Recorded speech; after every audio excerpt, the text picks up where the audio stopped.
आधी वजह मैं आधी वजह तू। शिप्रा धम से सोफे पर बैठ गई और कुछ नहीं बोली और उसकी आंख से आंसू बहने लगे। शिप्रा और राधा जी को जब ये पता चला तो शायद वो उनके लिए एक भूकंप के झटके जैसा था जिसने उन दोनों को ही अंदर तक झकझोर कर रख दिया था। शिप्रा की जिंदगी अविनाश और आयुष के इर्द गिर्द घूमती रहती थी, लेकिन उसकी सास ने कभी भी उसे पसंद नहीं किया।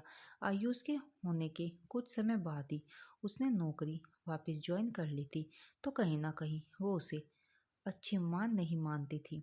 शिप्रा ने भी इस सच्चाई को मान लिया था और वो अपनी ही दुनिया में तब तक खुश थी जब तक उसे अविनाश का कनाडा से कॉल नहीं आया था। अविनाश एक वर्क प्रोजेक्ट के लिए कनाडा गया हुआ था और आयुष के होने पर भी नहीं आया था, तो शिप्रा उससे नाराज तो थी, लेकिन बहुत समय से वो चिंतित भी थी क्योंकि उससे कांटेक्ट नहीं हो पा रहा था, जिसकी वजह से उसे एक अजीब सा डर सता रहा था।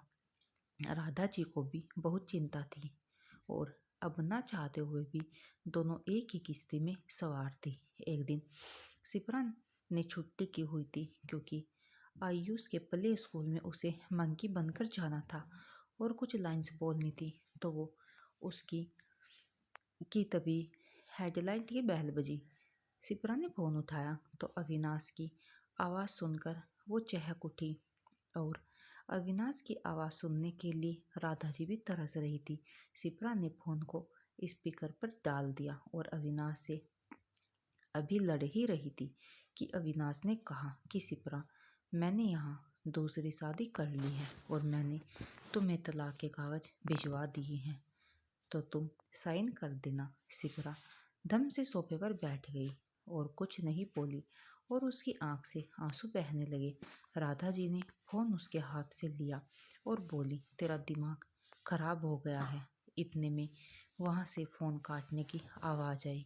राधा जी अपने कमरे में चली गई और रोने लगी और अपनी बेटी प्रीति को फ़ोन किया। प्रीति तुरंत वहाँ आ गई और उसने भाभी को सहारा दिया, सबको खाना खिलाया और फिर माँ के कमरे में गई और बोली कि माँ, अब भाभी और आपको एक दूसरे के जीने की वजह बनना है और आयुष के लिए आप दोनों को ये करना होगा।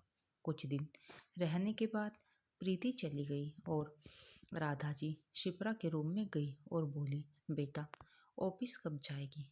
अब से आयुष के लिए हमें जीना होगा। और ये सुनते ही शिप्रा ने हामी सिर हिलाया और जोर जोर से रोने लगी।